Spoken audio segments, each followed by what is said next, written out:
Picture yourself opening your eyes. With no sound, no alarm. Only the quiet morning. No phone buzzing on the nightstand. No traffic sounds filtering through the window.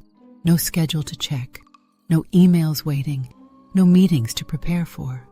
Instead, you open your eyes to the soft gray light of dawn filtering into a rock shelter. The air is cool and crisp, carrying the scent of wood smoke and earth. Somewhere nearby, you can hear the low murmur of voices as others in your group begin to stir. A baby cries briefly, then settles. Someone laughs. Outside, birds are calling to each other in the growing light. This is how humans woke up for hundreds of thousands of years. This was morning. It's 40,000 years ago, give or take a few millennia. You're a Homo sapiens living somewhere in what we'd now call Europe, or Africa, or Asia. Anatomically, you're identical to modern humans. Same brain size, same body structure, same capacity for language and thought and emotion, but your world, your daily reality is so alien to ours that it's almost impossible to imagine. So here's the question that keeps archaeologists and anthropologists endlessly fascinated. What did you actually do all day? See, we have this image burned into our minds from countless movies and documentaries. Cavemen, brutish and hairy, constantly running from saber-toothed tigers, spending every waking moment desperately searching for food, always on the edge of starvation, living nasty, brutish, and short lives of pure survival. That's the picture, right? Prehistoric life is one long nightmare of hardship and terror, except it's almost completely wrong. The archaeological evidence tells a radically different story. Early humans weren't just surviving. They were living. They had rich social lives, leisure time, art, music, spirituality, humor. They told stories around fires. They decorated their bodies. They carved intricate figurines and painted breathtaking images on cave walls. They cared for their elderly and disabled.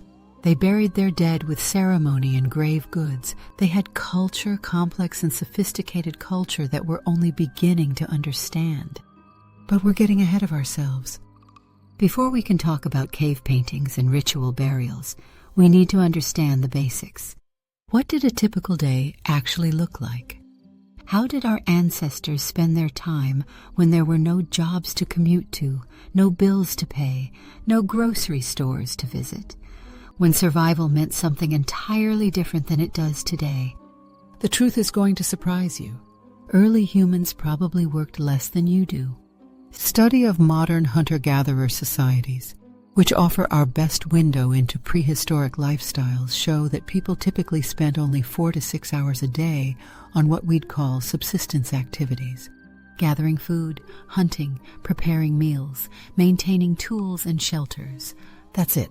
The rest of the time was leisure, socializing, playing, creating art, telling stories, just hanging out. This flies in the face of everything we've been told about progress.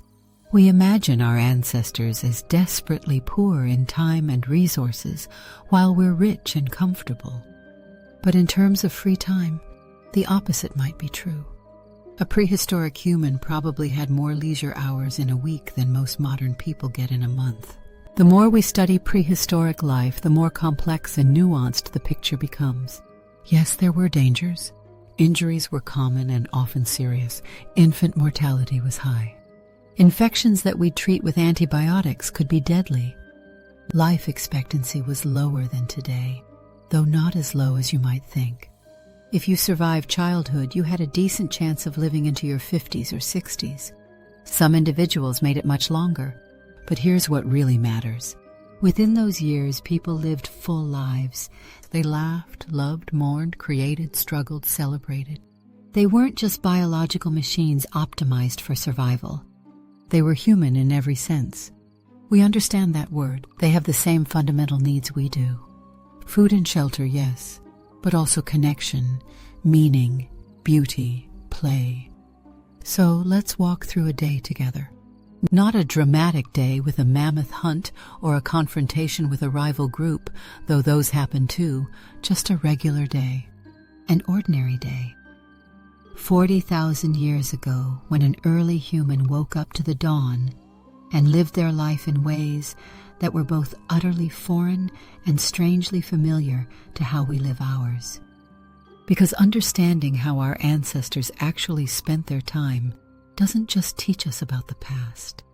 It raises uncomfortable questions about the present, about how we live now, about what we've gained with civilization and what we might have lost, about whether progress always means what we think it means. Let's start at the beginning with that moment when gray light filters into the rock shelter and another prehistoric day begins. You're not waking up to an alarm. You're not waking up to an alarm. There are no alarms. There's no concept of being late, no schedule to keep, no boss waiting. Instead, consciousness returns slowly, naturally, pulled back by the gradual lightening of the sky and the stirring of bodies around you. The first thing you notice is the cold. Not the bone-deep, life-threatening cold of deep winter, but that crisp morning chill that makes you reluctant to leave the warmth of your sleeping spot. You're lying on a bed of dried grasses and animal skins, pressed close to other members of your band, not for intimacy necessarily, just survival. Body heat is a resource too valuable to waste. The second thing you notice is the smell. Wood smoke. Always wood smoke, but faint now. The fire that burned bright last night has died down to embers. Mixed with that is the scent of unwashed bodies. Not unpleasant exactly, just human. The smell of rendered animal fat from yesterday's meal. The earthy mineral smell of the rock shelter itself. If you're near the coast, maybe salt air. If you're inland during spring, the green smell of new growth. Hurrying, of being pressed for time. These are modern inventions. Your day is governed by light, by hunger, by the weather, by the seasons. The sun is just beginning to paint the eastern sky in shades of gray and pink. There are hours before you need to be doing anything in particular. Right now, the most important thing is transitioning from sleep to wakefulness in a way that doesn't waste the precious calories you'll need for whatever the day brings. So, people stretch slowly, methodically, working out the stiffness that comes from sleeping on the ground. They yawn, scratch, attend to basic bodily functions. If you're in a rock shelter or cave, there's probably a designated area for waste, far enough away to avoid contamination, but close enough to be safe. If you're in a temporary camp, people simply walk a short distance into the surrounding vegetation. Someone, probably one of the more experienced members of the group, steps outside the immediate sleeping area to check the surroundings. Not paranoid exactly, but careful. What changed during the night? Are there tracks near the camp that weren't there yesterday? What's the weather doing? Is that cloud formation in the west promising rain or just passing through? Is the wind shifting, bringing different scents, different information about what's happening in the wider world? This morning assessment is crucial. Paleolithic humans were readers of signs in ways we can barely imagine. They could tell from the behavior of birds whether a predator was nearby. They could read weather patterns days in advance by watching clouds, feeling humidity, noticing how different plants responded to atmospheric changes. They could identify individual animals by their tracks and tell you how long ago they passed, whether they were healthy or injured, alone or part of a herd. All this information gets processed and importantly shared. As more people wake and gather around the growing fire, there's conversation. Quiet at first, then building as the group consciousness comes online. Dreams might be discussed. The Paleolithic mind probably didn't draw hard boundaries between dreaming and waking reality. A vivid dream might be interpreted as a message, a warning, a visit from ancestors, worth talking about, worth considering. Plans begin to form, but loosely. The group needs food, but that's always true. The question is what kind of food and where to find it. Someone might have noticed yesterday that certain berry bushes were nearly ripe. Someone else might have seen signs of a large animal moving through a particular valley. A third person might suggest checking fishing spots if you're near water. None of these are orders. Nobody is in charge in the way we think of leadership. Instead, decisions emerge from discussion, from consensus, from individuals choosing to follow those with relevant expertise. If you're especially good at tracking animals, people will listen when you talk about hunting. If you know plants well, your opinion on gathering carries weight, but no one can force anyone else to do anything. This is a society built on cooperation, not coercion. As the sun finally breaks over the horizon, painting everything in golden light, the camp comes fully alive. This is probably when you eat your first real meal of the day, though meal might not be quite the right word. Paleolithic eating patterns didn't follow our modern breakfast, lunch, dinner structure. You ate when food was available, when it made sense, when your body told you it was time. If there are leftovers from yesterday, dried meat, gathered nuts, stored tubers, these might be shared around. Food sharing was fundamental to hunter-gatherer societies. If one person had a successful day hunting, everyone benefited. If one family found a particularly rich source of plant foods, they didn't hoard it. They shared. This wasn't altruism in the modern sense, it was practical. In an environment where success was unpredictable, sharing ensured that no one starved when they had a bad day. It created a social safety net that was far more effective than individual hoarding would have been. So, you eat a handful of nuts, maybe some dried berries, perhaps a small portion of preserved meat if you're lucky. Nothing elaborate, nothing cooked fresh, just enough to take the edge off hunger and fuel the morning's activities. And then comes the question that shapes the rest of your day. What are you going to do? This is where things get interesting because the answer isn't predetermined. There are no assigned roles, no fixed schedules, no external authority telling you where to be or what to accomplish. Instead, you have choices constrained by your abilities, your relationships, the needs of the group, and the opportunities available in your environment. If you're a skilled hunter, you might join a hunting party. This usually involves several people, both for safety and effectiveness. Hunting large animals required coordination, planning, and cooperation. You couldn't just go out alone and expect to bring down a mammoth or even a deer. It was a group effort with different people playing different roles based on their strengths and experience. But hunting isn't constant action like you see in movies. Much of it is patience, following tracks for hours, sometimes days, moving slowly and quietly through the landscape, waiting for the right moment. This is mentally demanding work that requires focus and self-control. If you're not hunting, you might be gathering. This was typically, though not exclusively, the domain of women and children. Gathering was incredibly important, often providing the majority of the group's calories.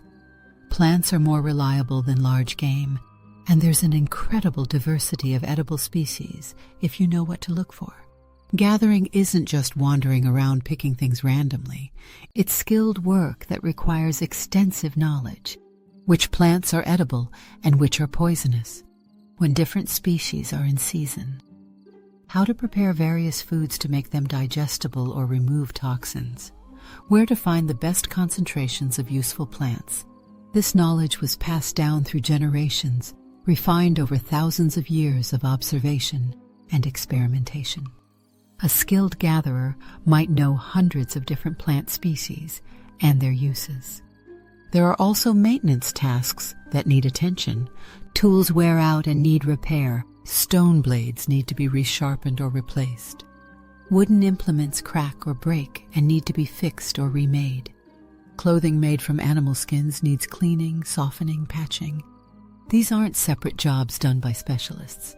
Most people would have basic competence in many different skills, though some individuals might be particularly good at certain tasks. Then there are the children. They don't go to school, but they are constantly learning. They learn by watching, by imitating, by gradually taking on more responsibility as they grow. A young child might spend most of their time playing, but that play is actually practice for adult skills. Climbing develops physical strength and coordination. Playing with small objects develops fine motor skills. Imitating adults teaches social roles and practical knowledge. As children get older, they begin to contribute more directly to the group's survival. They might help with gathering, learn to make simple tools, practice tracking small animals, assist with camp tasks. But this isn't forced labor. It's a gradual integration into the life of the community, learning by doing in a supportive environment. Throughout all of this activity, there's conversation. People talk while they work, sharing information, telling stories, maintaining social bonds. Language was fully developed by this point, and communication was sophisticated. They could discuss abstract concepts, plan for the future, remember the past, create complex narratives. Storytelling was particularly important. Stories carried information about the landscape, about animal behavior, about social norms, about the group's history and identity.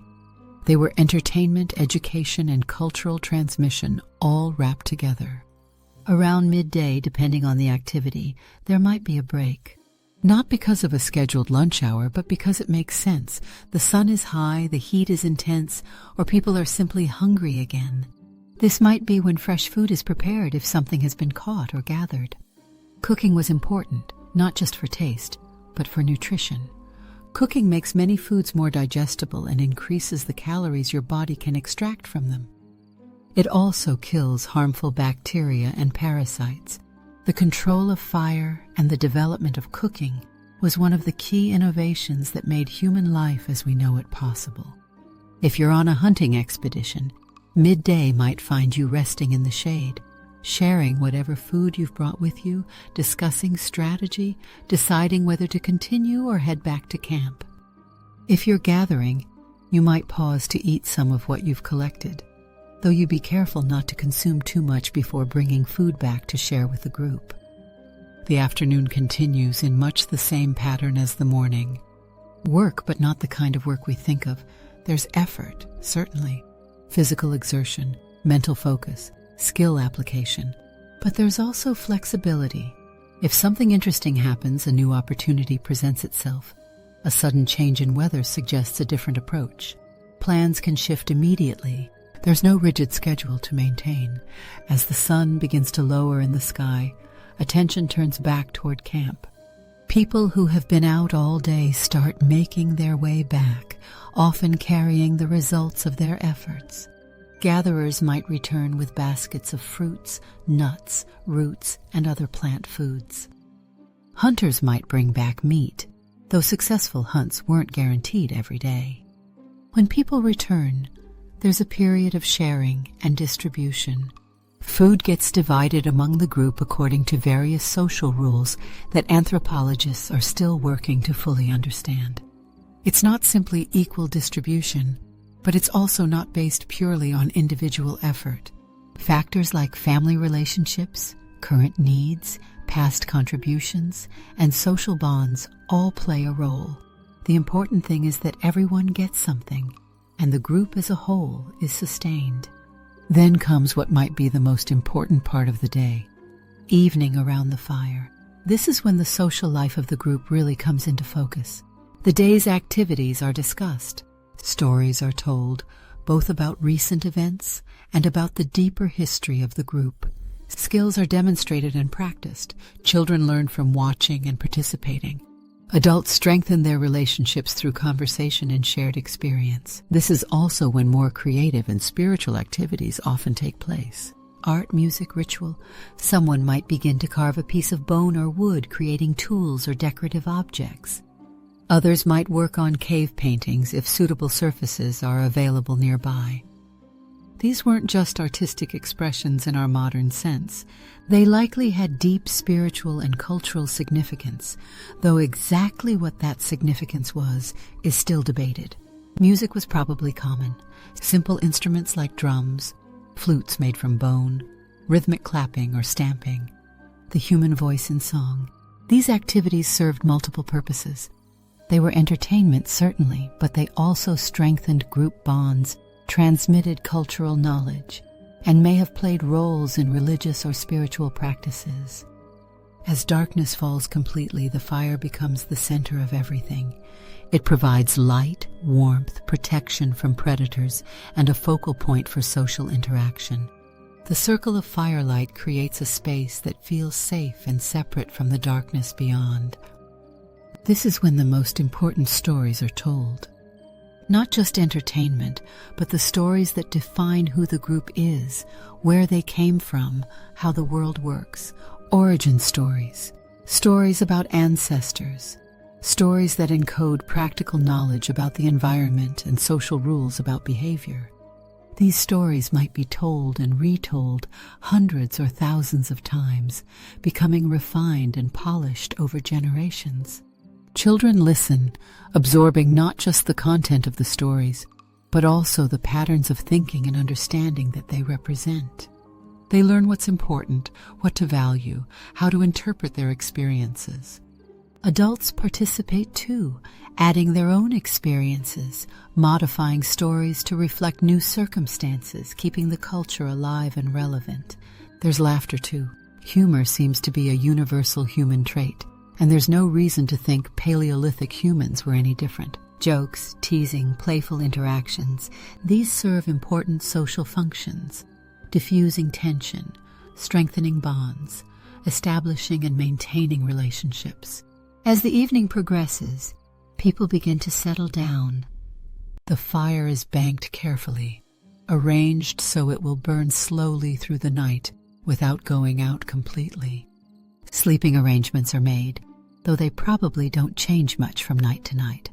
People tend to sleep in roughly the same positions relative to each other, maintaining social bonds even in sleep. The transition to sleep is gradual, not the abrupt shift we often experience with artificial lighting and structured schedules. As the fire dims and the conversations quiet, people drift off one by one. Some might stay awake longer, tending the fire, keeping watch, or simply enjoying the peaceful darkness. The night isn't something to be rushed through or avoided. It's part of the natural rhythm of life. And then eventually, most people are asleep, but not everyone, as we discussed earlier. Someone is always awake, maintaining that crucial vigilance that keeps the group safe.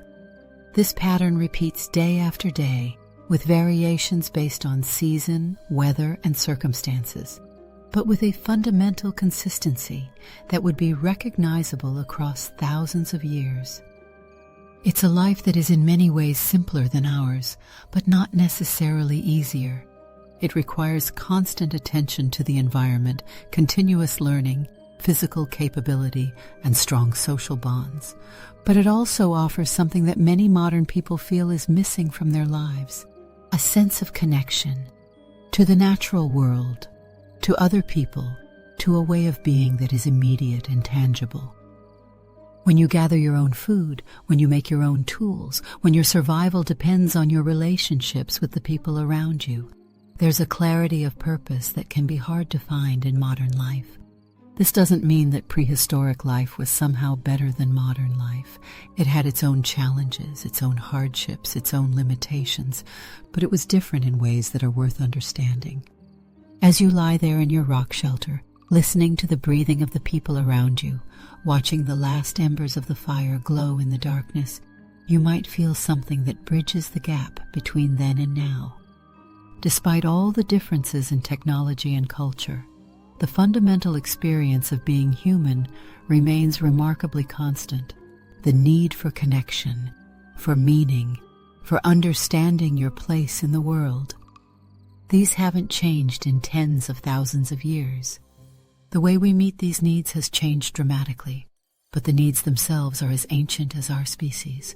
And perhaps in understanding how our ancestors lived, not the mythologized version, but the real, complex, nuanced reality, we can gain some insight into our own lives. What we've gained, certainly, but also what we might have lost along the way.